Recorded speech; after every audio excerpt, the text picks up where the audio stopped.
Can hear me, please unmute and show your screen for a moment. Hi. Hi, good morning. Thank you. Thank you so much. How are you? Please I'm hanging. How are you? You hanging? I'm doing well. We're hanging as well. Good. Good.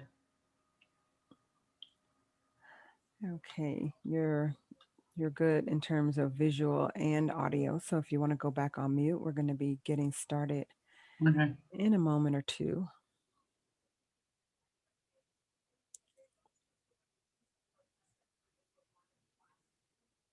I still haven't been able to connect with Nanette yet. There we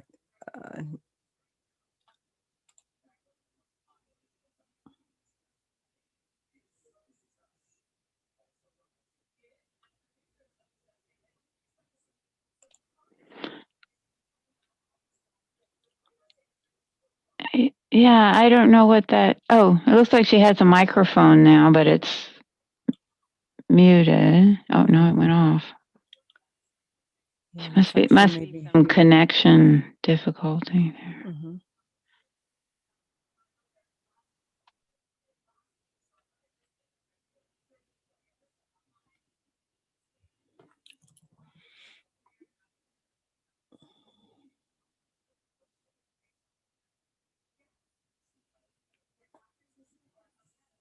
Okay, and we're waiting for a couple more.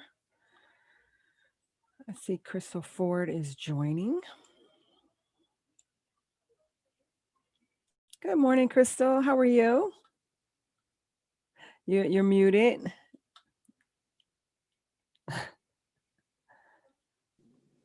It's early. I'm home still. Oh, Good morning. Good morning. It's good to see you this morning. Thank you. Okay. And we still haven't been able to get, looks like she's disconnected again. Hopefully she'll reconnect.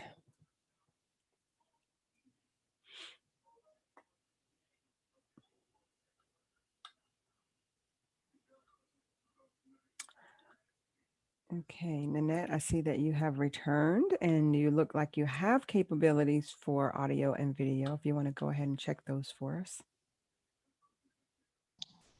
Good morning. I was having trouble hearing it, so I had to log out. Okay. Well, we are connected now. Yes, thank you. Sure. Thank you.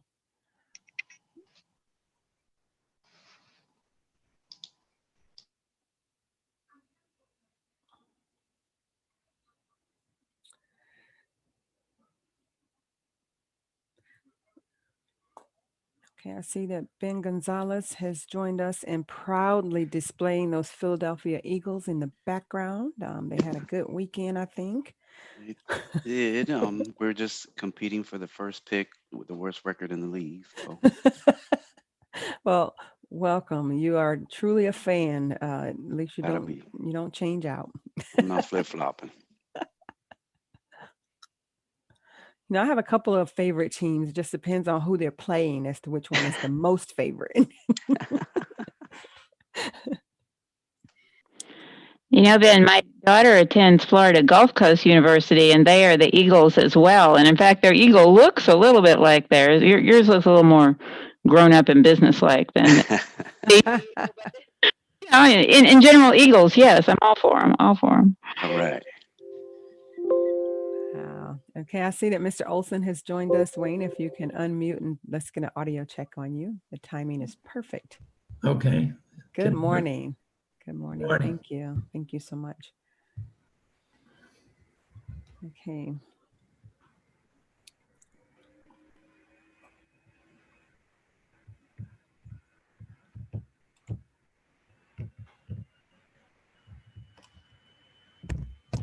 So, Madam Chairwoman, we are recording the meeting and streaming live to YouTube. You can begin whenever you're ready.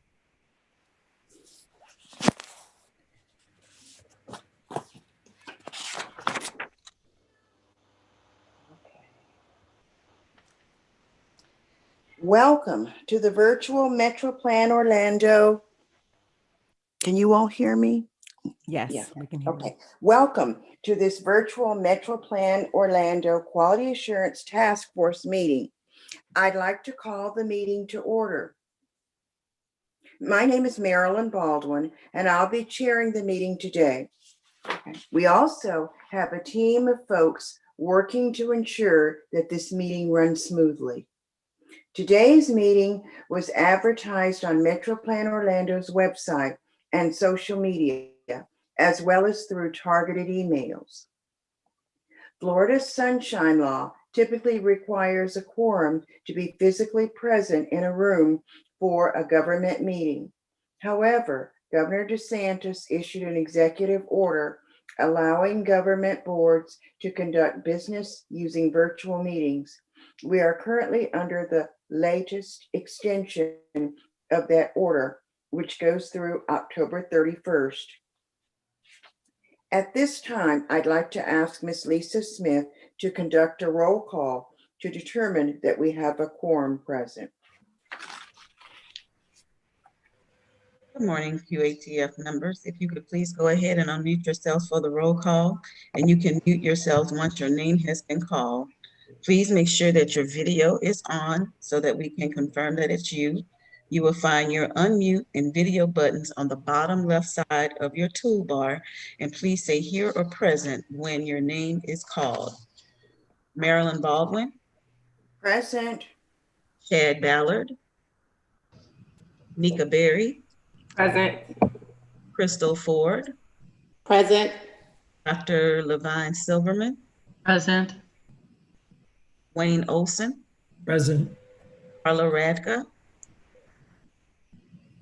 Madam Chair, we have a quorum. Thank you, Lisa. Next, Mrs. Whittington has some announcements and will review the agenda. Mrs. Whittington, you're recognized. Thank you, Madam Chairman, and good morning, committee members, and to all of those who have joined us this morning, either online or on the phone. Thank you for joining us today. As the chairwoman mentioned, the governor's current executive order, which allows us to hold our committee meetings and board meetings virtual, is set to expire in just a few days. We do not anticipate any further extensions, and we're preparing to hold the next TDLCB meeting and the annual public meeting on November 12th as a hybrid meeting. A hybrid meeting is where a physical in-person quorum of the members of a board or committee have been met, and other board members and the public are able to join that meeting virtually. We have been able to get a commitment from those members who feel comfortable and are willing to attend in person, and anyone attending in person will be required to wear masks for the entire time, and we will be adhering to social distancing. The public is also able to attend in person and will be subject to the same requirements. They may also, and I might add that we are strongly encouraging the public to make comments in a number of other ways, including to be able to make those comments remotely from the safety of their homes. As for today's meeting, we have a number of action items and one presentation. To facilitate questions, we'll be using the raise hands feature to recognize committee members and to call on members of the public during the comment time later on the agenda. Members, if you've joined using the phone only and without video screen, you can use *6 to mute and unmute your line. And you can also use *9 to raise your virtual hand so that the meeting host can see that you wish to speak. You'll also see that there's a chat feature on your toolbar. This communicates with all panelists in this meeting, which includes board members, staff members, and presenters. Please only use this if you are having technical issues or need the assistance of one of our hosts. A full record of the chat comments will be included with the public meeting, the record of this meeting. Today's meeting is accessible to the public via computer, tablet, or phone. There will be a public comment period at the beginning of the meeting for action items, and then again near the end of the agenda. Instructions on how to share public comments will be given at that time. And a recording of this meeting can be accessed later on the MetroPlan Orlando's YouTube channel. You'll find links to YouTube and the meeting agenda in the chat box today, which is located at the bottom of your Zoom screen. Madam Chairman, that completes the announcements that I have this morning. But as for the agenda, there is one change that I need to note. Action item 5D, which is the review and recommend approval of the new Access Links eligibility application. We've received a request from Links to remove this from action items, and it will be coupled with the presentation that Mr. Norm Heckling will make at item 6A. And he will seek input from this committee during his mobility services update. With the QATF's consent to make that change, Madam Chairman, we are prepared to move forward with the remainder of the agenda. Thank you, Mrs. Whittington. Committee members, are there any objections to moving item 5VD, or are there any questions? Just to clarify, moving this item means that we will not take action on this item today. And Madam Chairman, I don't see any hands for questions at this time. All right. We will now hear public comments on today's action items. Do we have people who want to speak to any of the action items? If so, please use the raise hand function found at the bottom of your screen, or by pressing *9 on your phone keypad. When we call your name, you will be asked to unmute your microphone. We ask that you provide your name and address for the record. Please keep your comments to 3 minutes or less. Are there any comments at this time? Madam Chairman, there are no virtual hands indicating, and we have not received any comment cards. All right. So there are no written comments submitted before this time. No, we have not received any written comments either. All right. We have 3 action items today. Approval of the 2021 QATF proposed meeting schedule, which is our first action item is approval of the 2021 meeting schedule. This is found in tab 1 of your meeting materials. Do I have a motion to approve the meeting schedule? Don't forget to raise your hand, unmute yourself, and state your name when called.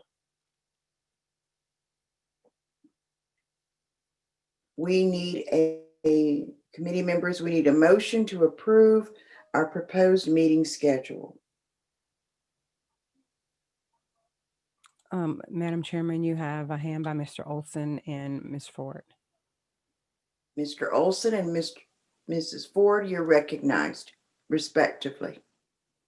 Move to approve the meeting schedule. I second.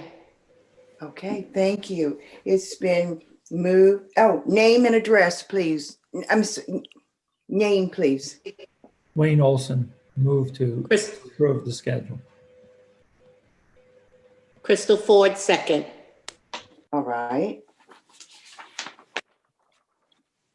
We have a motion and a second. Is there any discussion? This is a voice vote. All committee members, please unmute your microphones. All in favor say aye. Aye. Aye. Are there any opposed? Okay, are there any opposed? Okay, hearing none, the motion passed. Is someone seeking the floor? No, I think you're okay to move forward, Madam Chairman. Okay, if anyone votes no, okay. Next, item VB. Mrs. Whittington, you're recognized to present this item. Good morning again, Madam Chairman and members. We are seeking the recommendation of the QATF on the membership for 2 seats that we have advertised consistent with our internal operating procedures. We advertised the citizen advocate, non-system user, and the for-profit operator. With the citizen advocate non-system user, we received an email from Ms. Nika Berry expressing her desire to continue in this role. As you know, Ms. Berry is serving the remaining term that was left vacant by Ms. Jane Tekach, who took a job with Links. And also we received applications from Mr. Cody Diaz and Ms. Cheryl Stone, both of which have been provided along with Nika's email in your agendas. We did not receive any applications for the for-profit operator seat, which became vacant when we learned that MV Transportation was ineligible to serve since they were the major vendor on the CTC contract. So that seat will remain vacant for the time being, and we will post that again sometime after the new year. And so at this time, Madam Chairman, we are looking for a recommendation from this committee.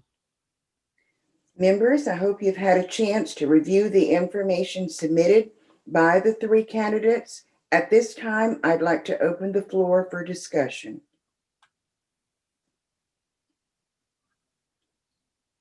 And I'll wait a moment for raised hands or discussion. And I don't see a hand Okay. yet. Is there a recommendation or a motion? Don't forget to raise your hand, unmute yourself, and state your name when called. Make sure that you state your name when you make your motion. I have a hand by Ms. Ford. Ms. Ford, you're recognized. Crystal Ford, I recommend that Nika Berry continue in her role. All right, do I have a second?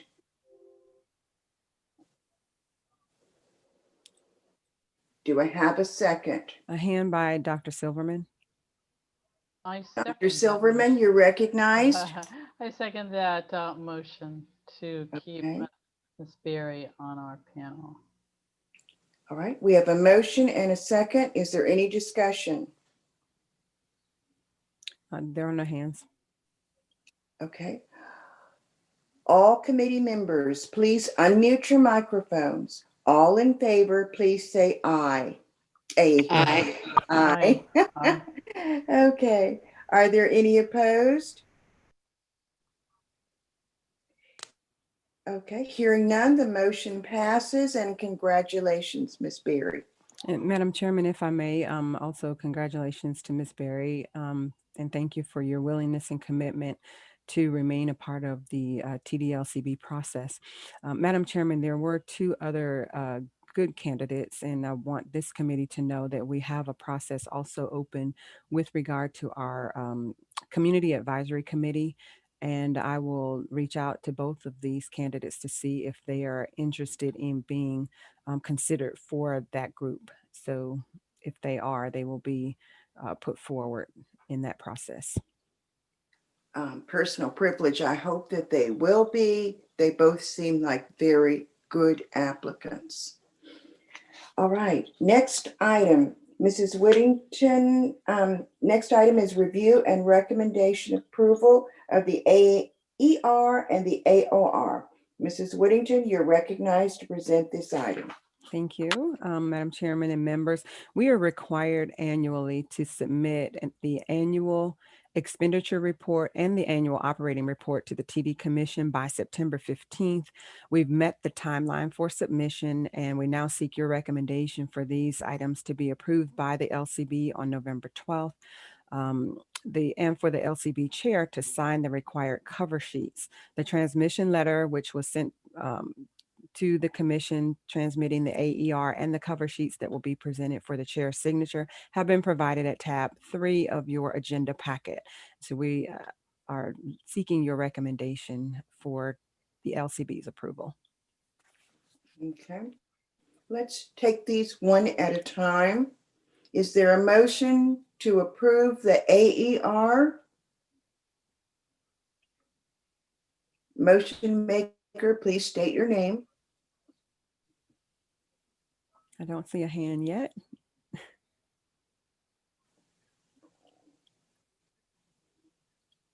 I'll get this started if it's allowed. Okay, I see a hand by Ms. Ford and Mr. Olson in that order. All right, you're both recognized. Crystal Ford, motion to approve. Wayne Olson, second.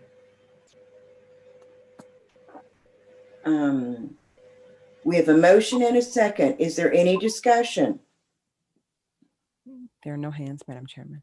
All right, this is a voice vote. All committee members, please unmute your microphones. All in favor, say aye. A. Aye. Aye. Aye. Are there any opposed? Hearing none, motion carries. Thank you very much. Mrs. Whittington, AOR would be our next one. Is there a motion for this item? And looking for hands.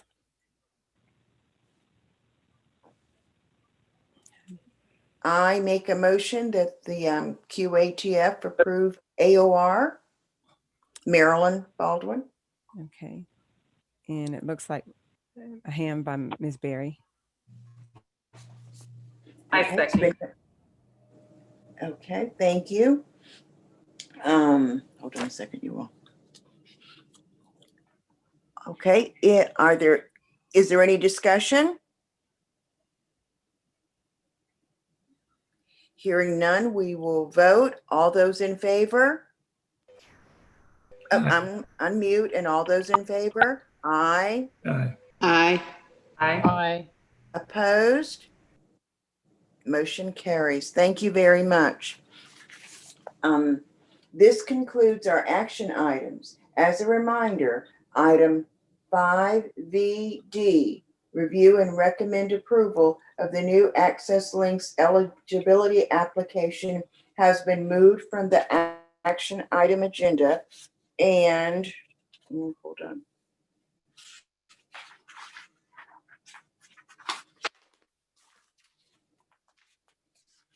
My page won't turn, bear with me.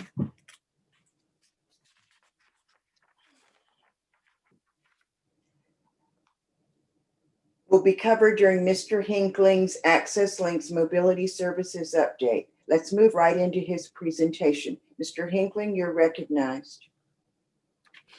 Well, thank you, Madam Chair, and to all the members of the committee. It's in the task force. It's a pleasure to be here on behalf of Links Mobility Services and Access Links. So today you see the presentation on your screen. If I could have the next slide, please. And today, as we have done in the past, we're going to go through and talk a little bit about the trip performance and analysis, the funding allocation, how that works, and you can see the effects of that. Call center performance, because I know that's very, very important to, especially to the Quality Assurance Task Force, and how we're doing with our new phone system and where we want to go in the future. Where we're at with the eligibility status, and then program status and initiatives. Just kind of give you an idea of some of the things going through this very challenging time that we continue to be in with COVID-19 and all the things going on. And then I will answer some questions, and hopefully I can give you a little bit of an answer as to why we, and personally me, asked that we not look at 5D just yet. Just think about discretion is the better part of valor sometimes, and everybody's done a great job. And but we'll talk about that and give a status. So next slide, please. Again, this is what we look at. I know it's very busy. We broke this all down as you requested in the past. So don't get worried. I won't spend a lot of time just on this, but I just want to show you that we do measure the trips that we perform for ADA and the transportation disadvantaged in a very finite detail, because we really want to know what our clients are doing, what their needs are, and where they need to go. So we can go to the next chart, please. So this one gives you a month-to-month analysis going back. Hopefully you can see the bottom of it a little bit. I know it's a little bit large, but you can see in September on the far right-hand side, we had 38,000 236 trips, which was a little more than 5% less than what we actually did in August. Don't know if that's because of a spike, don't know if that's because the schools have continued to remain closed for the most part and being virtual. So we're watching this very closely, but you saw that we were on a pretty good trend upward, going from 26,000 at the low end upwards to 40,000, but it's kind of leveled off a little bit. Next chart, please. As far as breaking it down as to funding sources and what the client analysis is, 88 trips, we did 22,670. That accounted for almost 60% of all the trips that we performed. From a transportation disadvantaged trip basis, we did 15,139, coming in right just a little less than 40%. So it's right at 60-40 split between ADA and TD, which has been consistent as long as I've been here.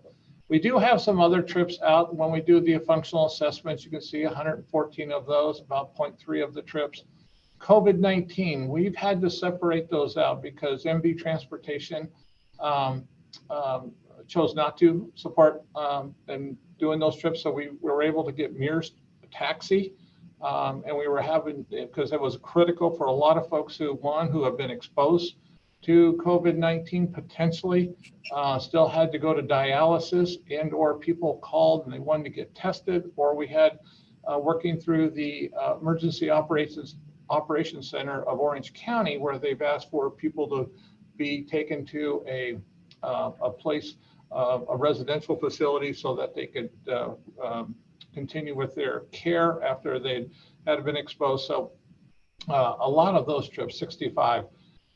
When you look at how we break it down to on-demand trips, which is the DEM, that was 22,000. And then the subscription trips, which are the ongoing routine trips that a lot of folks have, especially for dialysis, that was just a little less than 15,000.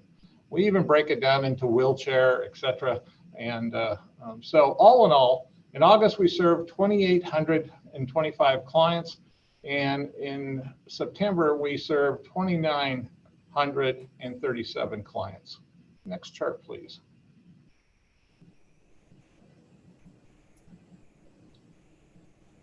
There we go. And then we also like to take a real strong look and see what kind of trips we're actually doing.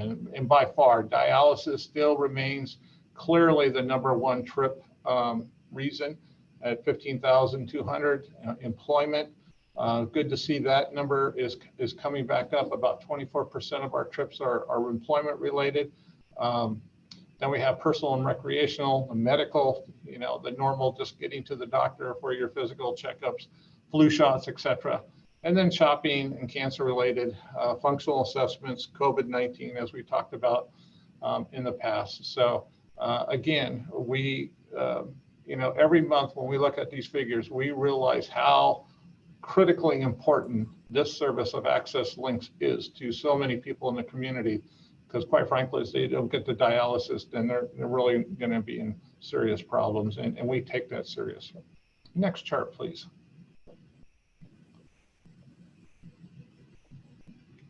One of the things we wanted to share with you, and we've shown this in different formats in the past, we wanted to show you cost. And I know there's been talk and discussion in the past about the funding from the state, et cetera. And this is from the Trips and Equipment Grant. And that is the main grant which Access Links uses from the state of Florida through the Commission for Transportation Disadvantaged to perform transportation disadvantaged TD trips. And when you look at the number of trips in July, was right there, almost $800,000 in actual cost of those trips. But with the grant on a monthly basis, we are only able to bill $423,345. That amounts to a little over $5 million going through the year. And you can see just, it did come down a little bit in August, and it's starting to go back up in September.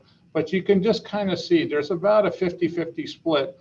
And prior to COVID, it was well into $800,000, $850,000 in some cases on the amount of money it actually takes for, and this is based on the trip rates that were approved by the Quality Assurance Task Force and the Transportation Disadvantaged Local Coordinating Board in the past. So that's how we calculate those trips and et cetera. So just wanted to share that with you. We think it's good information that you have. So when you're out there talking to policymakers, to the funding partners from Osceola, Seminole, and Orange counties, you can thank them because they do put a large amount of funding into making sure that individuals out there in the community have trips, and we are able to perform those trips on their behalf. Next chart, please.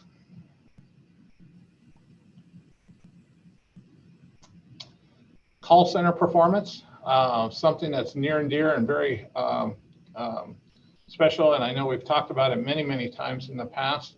Overall calls, obviously back in the time when the March timeframe, that April timeframe when COVID-19 was really taking its grips and the country was shut down there for a couple, 3 weeks, really had a huge impact. Went down to 16,000 calls coming into the call center.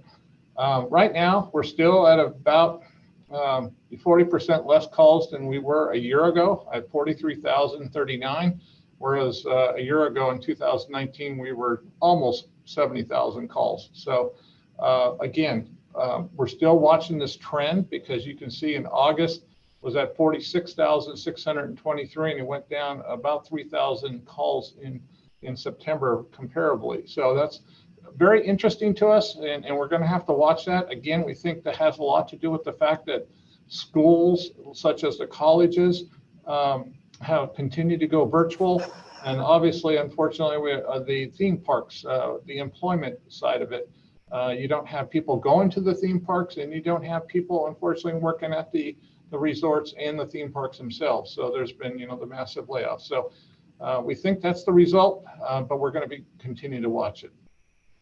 Next chart, please. So, we compare, again, answer rate, a very critical measure. And this is something that you all have focused on very, very,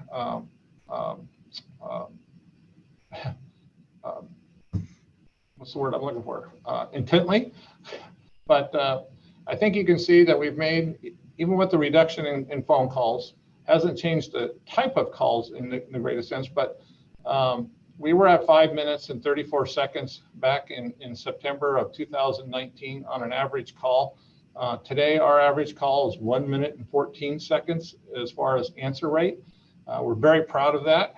And again, just keep in mind, this very proud with our MSRs all working from their homes. And so they're not having to come into the office and be exposed because of their families, and they can limit any kind of exposure that COVID-19 might have created and kind of health issues that they might have to carry in.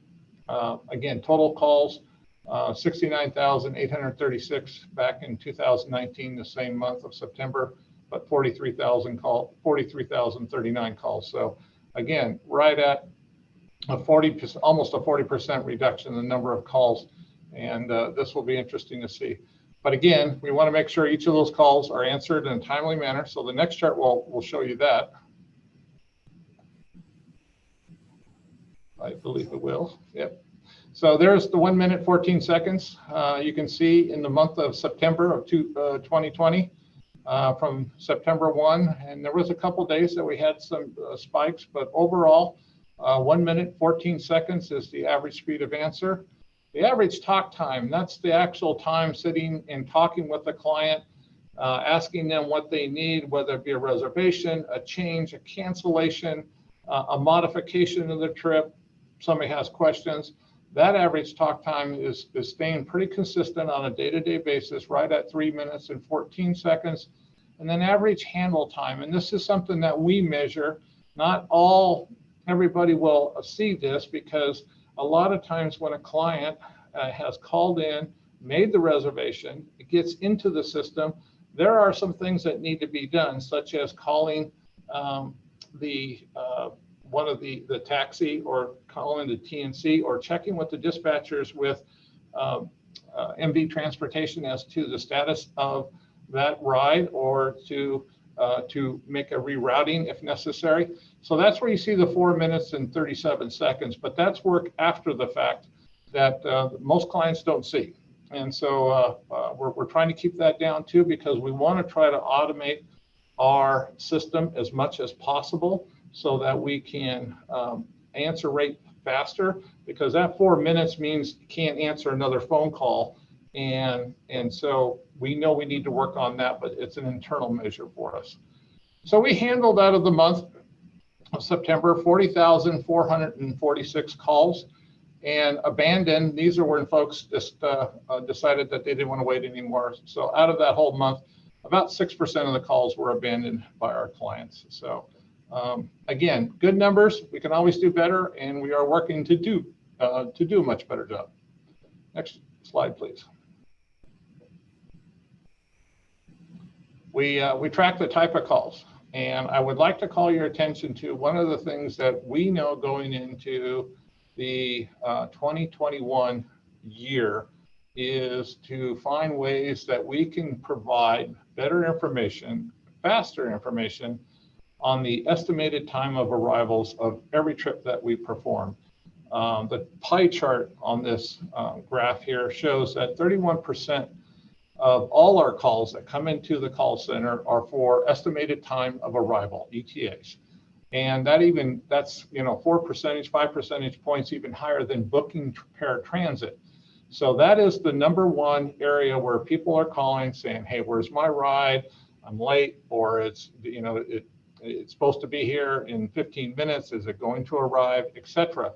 And so we really try to focus in, and that's why we want to break out why we track the different types of calls that we get, because this is an area that we think with technology and some different systems that are available to us out there, we can do text messaging, we could do voice messages on the phone that are automated, so that when a vehicle is dispatched and it's on its way and it's within 10-15 minutes, it automatically triggers a automated call. But it also give an opportunity to, if it was a text message, that if you say, do you still need the trip, hit 1. If you don't need the trip, please hit 2.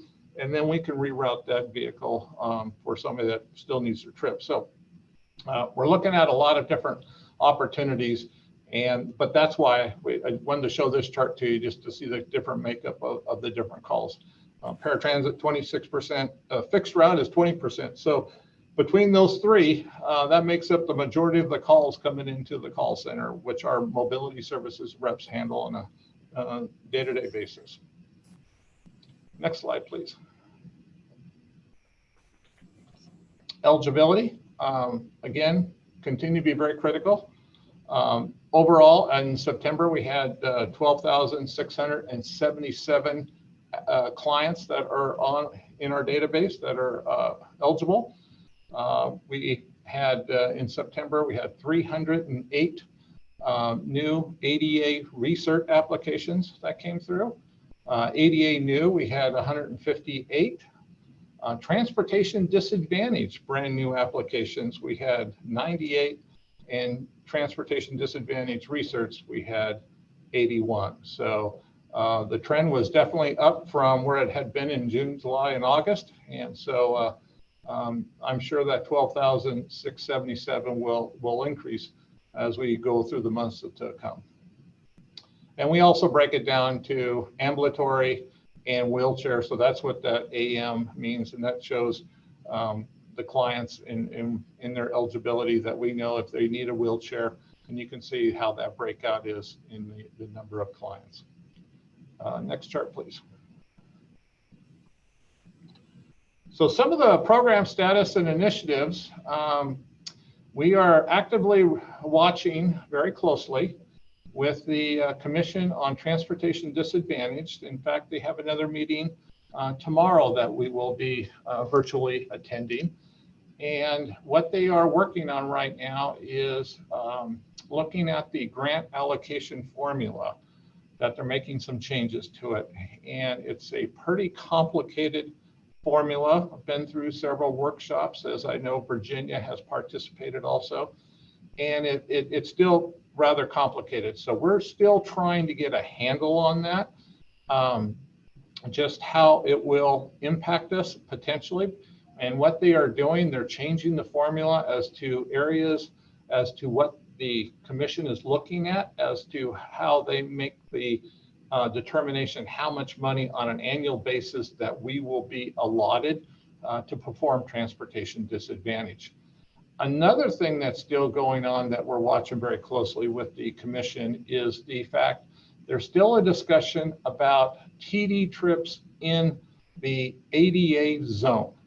And there's some talk that has been presented by the commission that potentially they would not fund those trips. So again, I know they have tomorrow, I have a discussion point on their agenda. And so we'll be watching that very closely, but just want to let you know that we watch what goes on at the state level very, very closely, because obviously we need to be aware of that. We're implementing a new citizens request software. We've had a system called ACR for several years. We found out that the company was no longer going to support the version that we had. So we are working on a brand new system, which we hope is going to be a much easier system.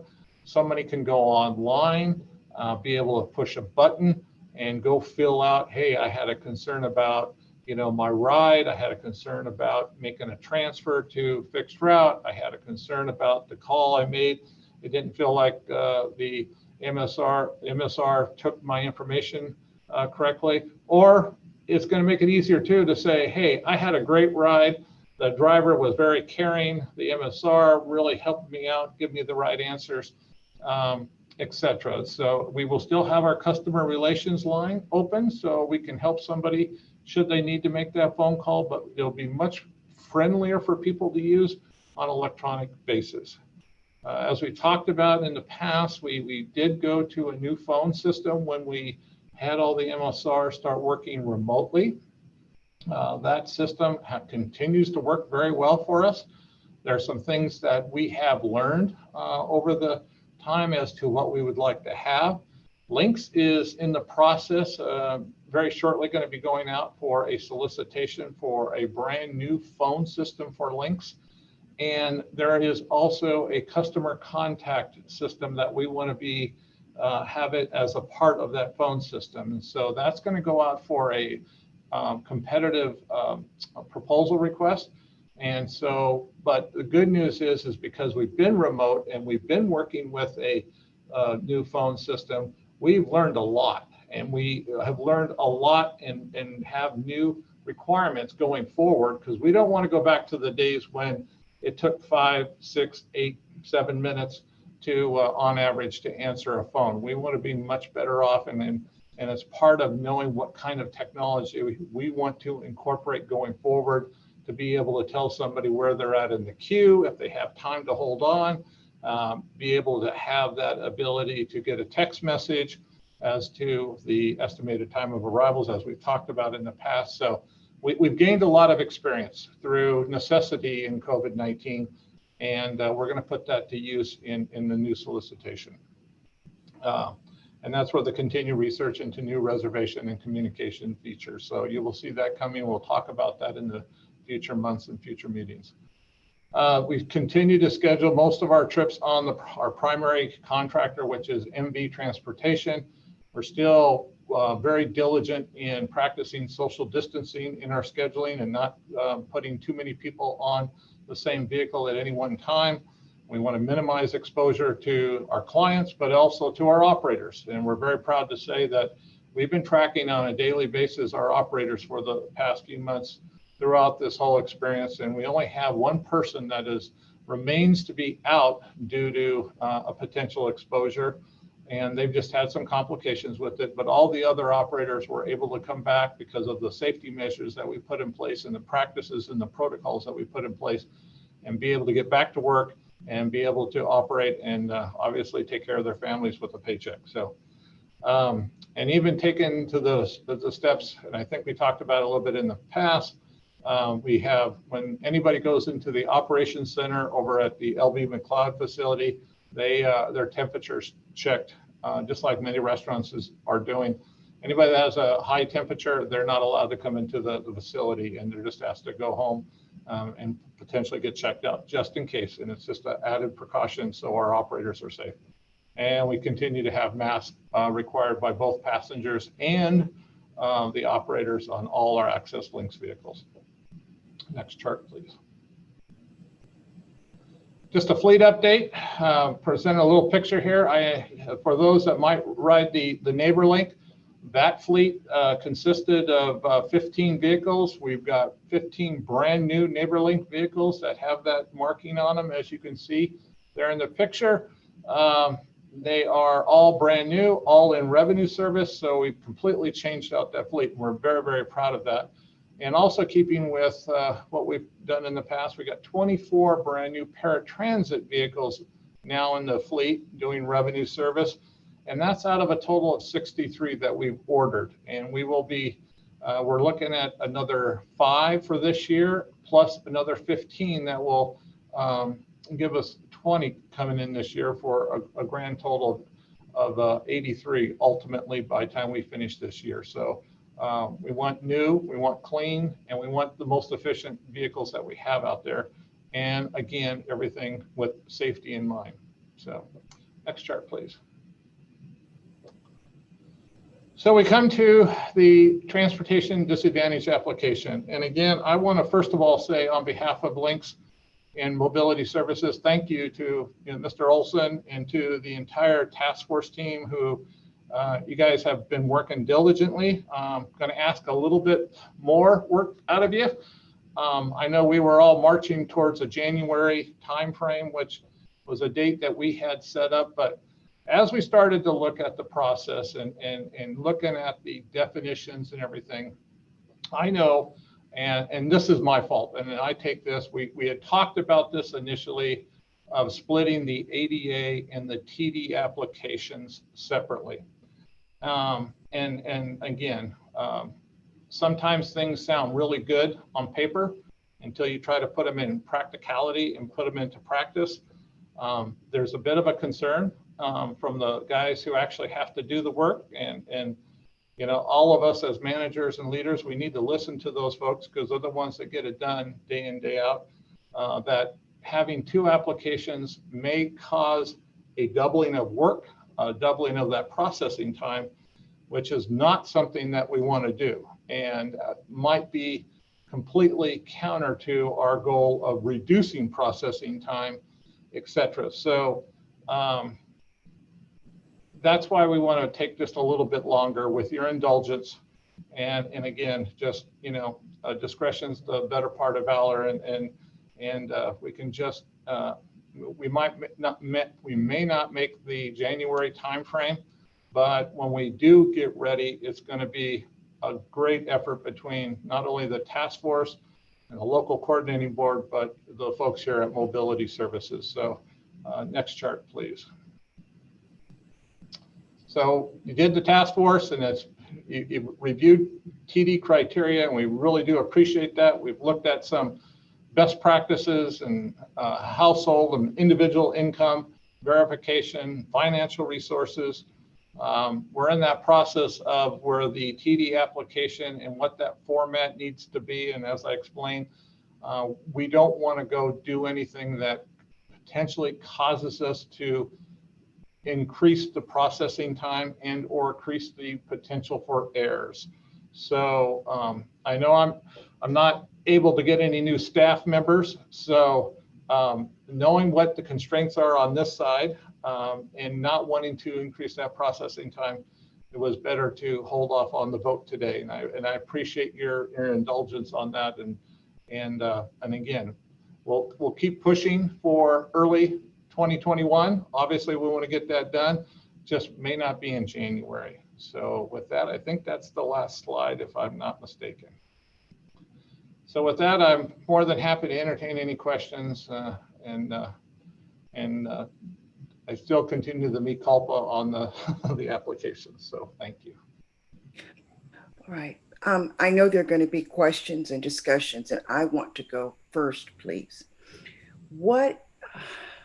And I'm sorry that we couldn't kind of get it at the time, but what is this discussion Well, let's go first with the TD application. Mr. Norm? Yes. Many of us spent 6 to 8 weeks working on this application. When we first started this process, one of my concerns was on the TD application, you're asking questions that the ADA writer need not answer. And they don't understand that they need not answer it. And it's illegal for us to even ask some of the questions that you ask an ADA writer. And that was the point in saying we needed to separate the applications. How can you please explain to me that it would take you folks 6 to 8 weeks to come up with the thing that you would like, not to separate them? We would always, Nanette has the ability to come back to us at any point in time. You have the ability to come back to us at any point in time. And I feel like my time was wasted. I'll just be honest with you. I'm not very happy with this. The whole point with this was legally, maybe you can explain to me what you're going to do to remedy that, but legally, some of those questions that you ask on TD, you may not ask an ADA writer. Correct. So first, can you answer that one for me? Well, yeah, I'll be glad to. As far as your question, as far as we want to break out the sections so we have a better definitive what questions need to be answered. Obviously, address, phone numbers, contact information, that needs to be answered by whether it's a TD or whether it's ADA. There are questions, and you're absolutely right, that we need to do a better job of separating, which our current application does not do. The other part of it is we're trying to remove the potential for slower processing time because we have 2 different piles versus 1. And so we're really trying to work through that. Could have been communicated back to you a lot quicker? Yes, it could have. Was your time wasted? No, I don't believe it was, in the sense that the inputs are still there. We're not changing the inputs that the task force has provided, the information that was shared, the best practices that were shared. That's not gone thrown out the window. We're going to continue to build on all of that work and information, but it's we're just not ready to have had that application approved today. I guess I'm still just frustrated with this. It almost seems like to me, and I'll be very honest with you, because I think when we're upfront, we're better off. It almost seems like to me that you're patting us on the head. Thank you so much for what you've done, but you're not really the experts here, so we know what's best, which you do know what's best sometimes, but you're not listening to the concerns that we have. And I just don't understand this. We had a staff member plus the staff at Links at your disposal at every step of the way. We were looking at other applications from other providers that are similar to what we're doing. So I just don't understand this, and I'm very, very dismayed. During the last 10 to 15 years, we've had an excellent working relationship between MetroPlan, Access Links, and the disability community. But when you do things like this, I do wonder. I really do wonder. My next question is, and then I'll open it up for the other committee members. And I guess I'd like to ask, maybe when we start working again, would we expect that you would be present, or someone who has the ability to tell us yes or no before we go into all of this work? Yes, ma'am, I will be present.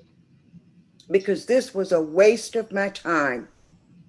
Next question is, you mentioned in your report something about TD rides in ADA zones. Can you please tell me what that is about? Yeah, there is a discussion at the commission level, and we don't know where it's going to go. The commission is looking at whether the ADA rides or TD rides within a ADA zone are considered sponsored trips. And the FTA has said, no, they're not sponsored. However, the commission is still questioning that. And what that would mean is that if a TD trip originated and went to a destination within the ADA zone, they may not pay for it. So again, it's not final, it's a discussion, but wanted to bring it up just so everybody was on the forefront of in just what's being discussed. And it's going to be discussed tomorrow, I understand, shortly, for a short period of time during that agenda meeting tomorrow. Well, that seems like a lot of red tape and work for someone to have to sit down with every time you reserve a trip to figure out who the sponsor would be, I guess, based on the address. Yes, ma'am. This is why I go back to my concern that really and truly ADA and TD, how do you separate them? And this was a question that we had during our working group. Really and truly, when it comes to disability, what is the difference other than that they would be, with the out of the range of the bus stop? And that was so I'm not sure where the commission is going with that. And I have another question, but it escapes me. So let me open up to the rest of you, and then hopefully I can come back with my question. Are there any committee members that would like to ask a question at this time? You have a hand by Ms. Ford. Crystal, you're recognized. Well, Marilyn, you took all the words out of my mouth. I'm disappointed. I feel like my time was wasted also. And I just feel that after 6 to 8 weeks of doing this every week for almost 2 to 3 hours or 2 to 2.5 hours, to be told, we don't like this one. I just don't understand. I don't understand the reservation. I understand you saying that it may cause more work. I don't see it, but I'm just really disappointed. I feel that, Norm, you should have been on the calls each week with us, and we wouldn't have had to go through this, because we put a lot of work into this. We put a lot of time into this to be told to have it shot down just like that. So I just want to express that I too am disappointed. I too feel like I wasted my time to be told that it's not going to happen. So, well, it's not going to happen yet. And that's just my comment. Well, it's delayed. Crystal, if I may, it's delayed, and please, and I'm going to go back to a comment that Ms. Baldwin said a little while ago. I'm being candid with you, Ms. Baldwin, and to every member of this Quality Assurance Task Force. I don't, and I wouldn't just pat everybody on the head and assume that you're just going to take it. That's not my character. So it is, ultimately, we want to get this right. And ultimately, we want to do what's best for our community and the people who ride this. And so, again, I hope I can express enough that we are not trying to waste anybody's time. Everything that's been done has been valued and helpful. We're just weren't ready for the actual final application approval today. In our best, it's not like we're throwing it away and wiping it all out. It just needed more time. I know what my other question was. You're talking about money being saved, time being wasted. I go back to what I've been asking since before you came.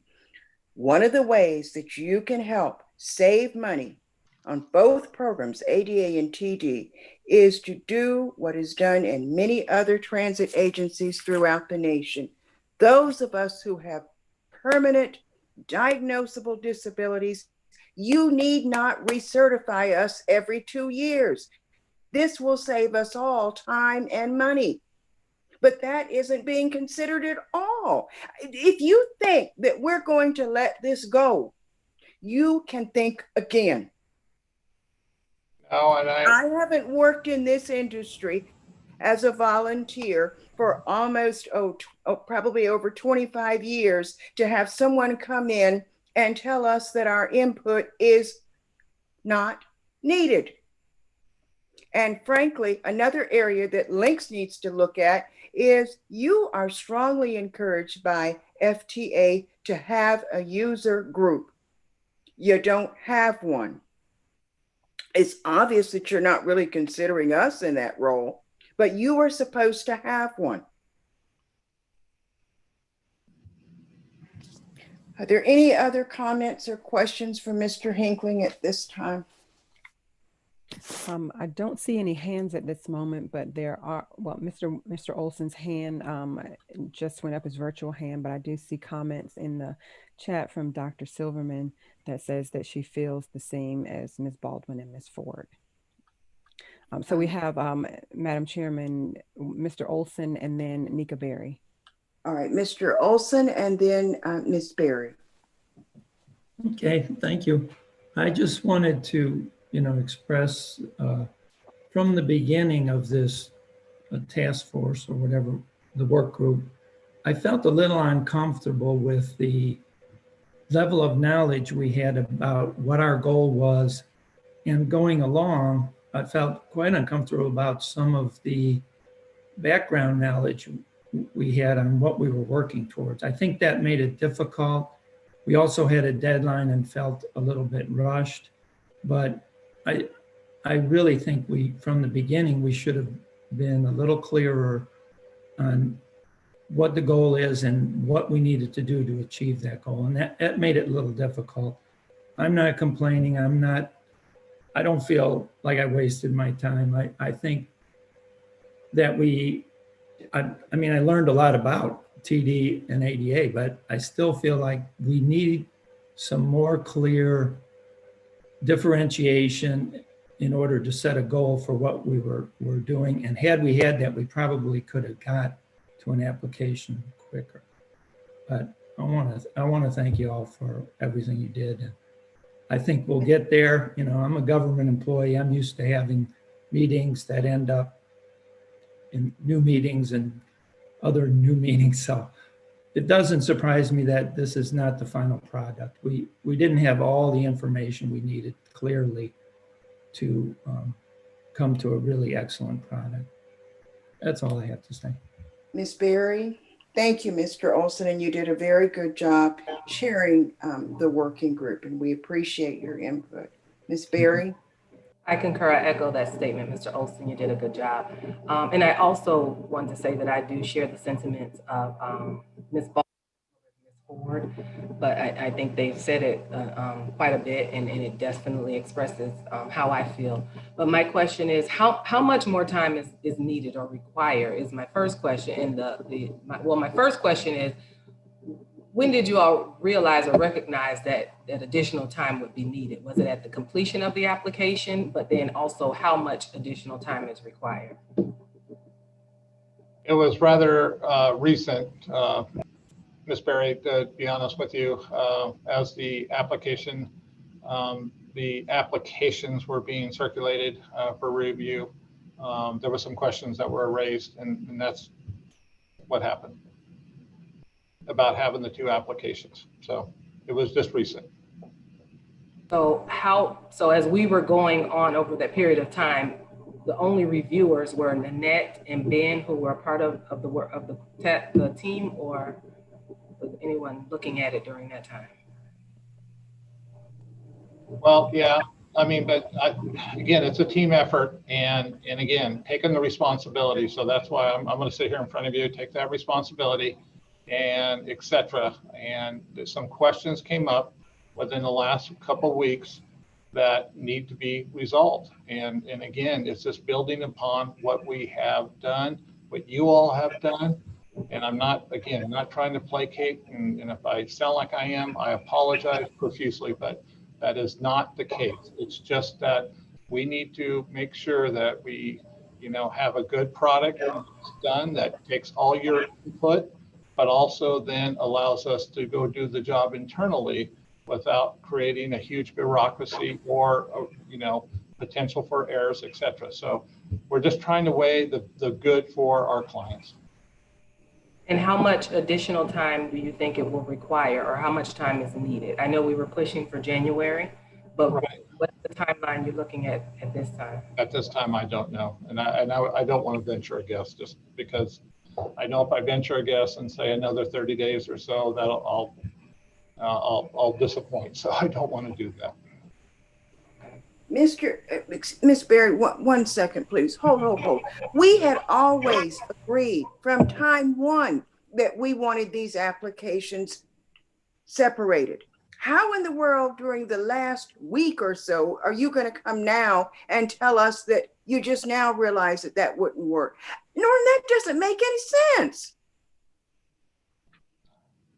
I'm sorry, Ms. Baldwin, and that's why when the meeting, we were up against the clock. Instead of rushing it, was better to take a step back. We just need to look at it a little bit more. Again, it's not saying anything is wasted. It's just taking a bit of a pause to make sure we're going to do the right thing that's going to have an impact on our community, our riders and clients, but also the whole process that we going forward. We just want to make sure we're doing it right. This is a big change that hasn't been done in a long time.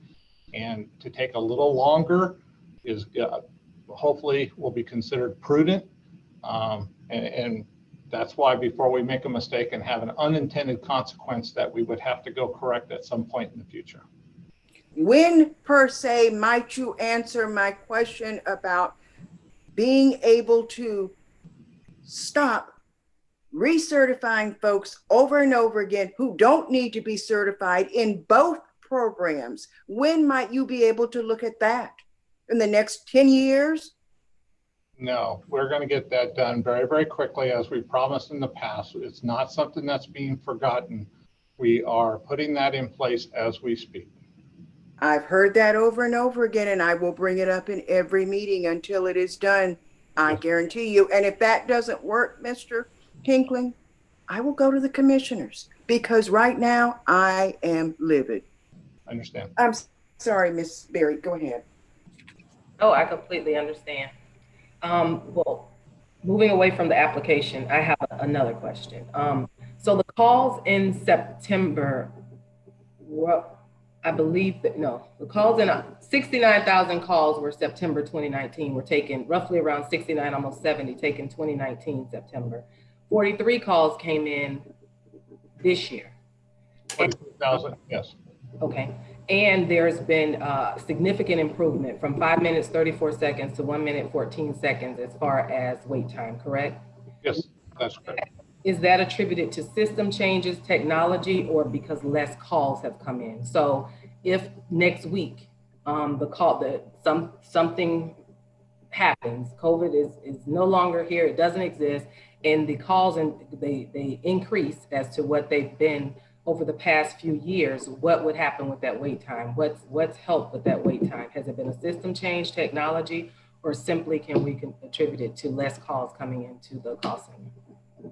In some cases, it is less calls coming in to the call center. Obviously, that's going to have an impact, but also it also would, with more calls coming in, especially the types of calls, if it was for ETAs, et cetera, that had to go, say, we had to call a taxi to find out where the vehicle was, or go out to our TNC, which are not being used as extensively as they were pre-COVID.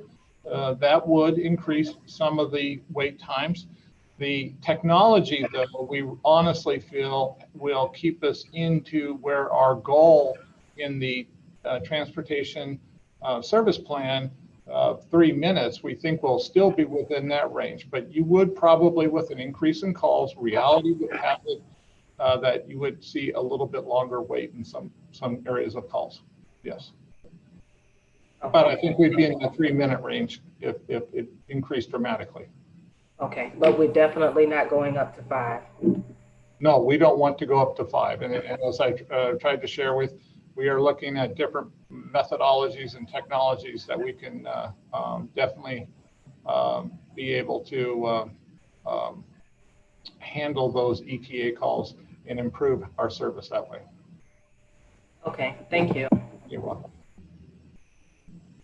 Are there any other questions or concerns? Madam Chairman, you did have a hand by Dr. Silverman.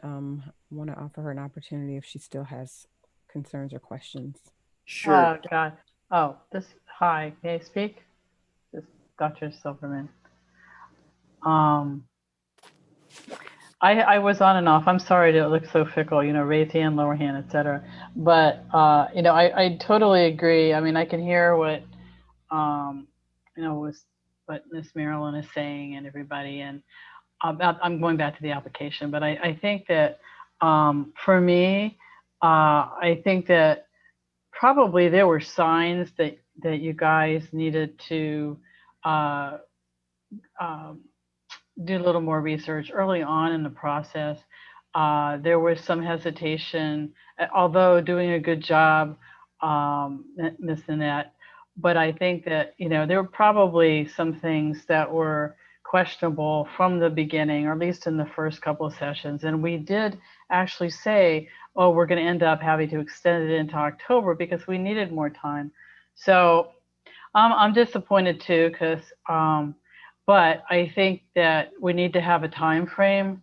Not, I know this is difficult, Mr. Norm, but a different, um, some idea of when this is going to happen, not just kind of vague, well, we're not sure yet, because then it just drags on. And are you going to ask for another task force? I mean, it's kind of, I'm not real happy about it either. But anyway, I just want to say that's why I was going back and forth, because, a couple of you said what I was going to say, and then I thought about it again. But I just wanted to have some input, so thank you. Thank you, Dr. Silverman. Are there any other comments or questions for Mr. Hinkling about his report or the work application? I do have one other question, not about anything we've discussed this morning, but are there riders who have requested rides for early voting? And do you anticipate being able to meet the needs for riders who might want to go to the polls on November the 3rd? I know that several of us have user groups that have codes where some individuals can use Lyft at no charge and be able to get rides for voting. Can you give us an update on that? I don't have any specific information on the number of rides of people that may have made reservations and gone to a polling place. So I don't have that right now. We could pull some addresses and maybe compare them and get you that information later, Madam Chair.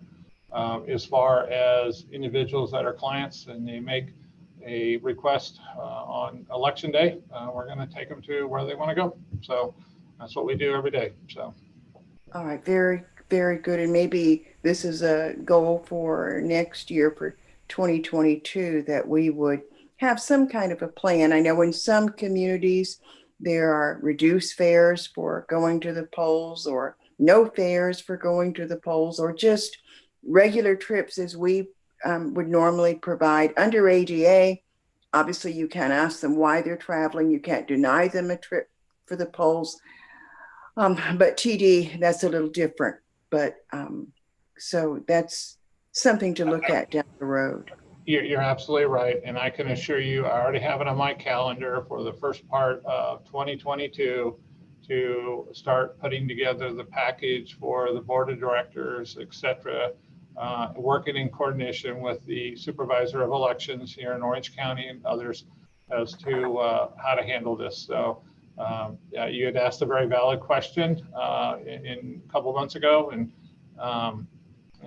so it takes a lot of time to put these types of things together, but we'll be much better prepared and proactive in the 2022 cycle. Okay. Are there any other questions or comments from the board? I want to thank MetroPlan and Access Links for helping us with Blind Americans Equality Day, which was October 15th. We had a wonderful virtual event that talked about the importance of pedestrian safety, specifically for persons who are blind using a white cane or a guide dog, and also individuals who have mobility devices. And really want to thank Links and MetroPlan for their support. Now it's time for public comments. If a member of the public wishes to make a comment, please use the raise hand function and you will be recognized, or dial *9 on your phone keyboard. We will unmute your mic, and after you're recognized, please state your name and address for the record and limit your comments to 2 minutes or less. Are there any comments at this time? Madam Chairman, I don't see any hands from the public at this time. All right. Are there any written or phone comments that were submitted before the meeting? We did not receive any written or phone comments. All right. Again, before we come to the end, doesn't have to be about transportation, but are there any updates that any of the committee members or information you would like to share with us? Give a moment, and looks like Dr. Silverman. Yes, Dr. Linda? Yeah, thank you. It's not really, it's before the next meeting. That's why I wanted to ask you, Ms. Virginia. The division of, I guess, part of the panel is going to be in person and part's going to be on virtual. How does that work in terms of voting? And, you know, are the people who are going to be virtual going to be up on a screen in front of everybody like we are right now? Is that how we're going to do it? And then how is that? It just seems kind of confusing. I wonder how you're going to do it. It's going to take, it seems really challenging. Do it. Well, thank you for that question. It was actually going to be part of my closing comments to okay. this committee. And Madam Chairman, if I may, I'll go ahead and just explain that the next meeting, which is going to be a bit of a challenge, is our annual public meeting that we are required to host. We were working with Links to host the meeting at their in their boardroom at Links Central Station. We found out yesterday that they are unable to accommodate due to some of their technology, and they don't want to, they have not tested it in their own boardroom. And so they're uncomfortable with having that particular meeting there. Many of you know that MetroPlan Orlando's location offers just a bit of a challenge with access for the public meeting, which usually draws a larger crowd of those who would come to our location for those meetings. And so we typically take that meeting off-site. Many of you know we've had that meeting at Mark Street Senior Center for a number of years. We have reached out to them, and they are not open to the public, and they have not received a date by which they would be open to the public. That was as late as yesterday afternoon that we received that. So we did reach out to Embassy Suites Hotel in downtown Orlando, and we are working with them. They were glad to hear from us. As you might imagine, there are they've been challenged in terms of bringing in business. And so the person on the other end of the phone, if she could have hugged me, she probably would have. But they do have a 5,600 square foot ballroom that they are going to open up for us. We're going to have to pay for it, but they will be able to accommodate the same number of panelists in terms of our members who would be there socially distanced. Each one would have their own mic. We are requiring the same level of commitment with people wearing masks the entire time, remaining socially distanced. And so we're working with them. The only thing that we still have to finalize with them is the technology. And I'm confident that we will be able to offer the same setup that we would if we were meeting at Links or MetroPlan. For instance, you, Dr. Linda, you, Marilyn, can join Zoom just as you are now. There will be a screen that projects you all. So they will be able to see you, and you will be able to see at least a portion of those who are in the room, maybe not the entire room, but a portion of those who are in the room. You will be able to hear the comments of those who will be attending, whether in person or those who are coming on Zoom or calling in. So we're working feverishly to make that happen. I am going to also attend, along with Norm and some of the others, the CTD meeting tomorrow afternoon, and I plan to make comments because this is something that is concerning to all of the providers around the state with regard to the governor's executive order. And it seems as though the CTD Commission has not done their due diligence to make the governor aware of the fact that these public meetings are required, and the targeted audience are our most vulnerable and high risk population. Not only those who would attend, but many who serve on these committees and these boards. And so I plan to make those comments and see if there's anything they might be able to do. Lastly, I did reach out to our lobbyist on yesterday to see if he has heard any rumblings of the governor's intent to extend his executive order, and it is an emphatic no, that they are wanting to reopen the state. They're well into phase 3, and there's no turning back. So with that, Madam Chairman, we will let you all know exactly where you're to show up if you have committed to being there in person. And we will let those of you know how you can access that meeting through Zoom if you're going to be doing so from your homes. And so thank you all for your commitment. And lastly, I too want to add my voice to the chorus and thanking Wayne for his leadership through that TD application review committee. And I will work with Links' staff to come up with a timeline, and hopefully Norm will be able to present something that is palatable to this group at your meeting, at the TD meeting on the 12th. All right. All right.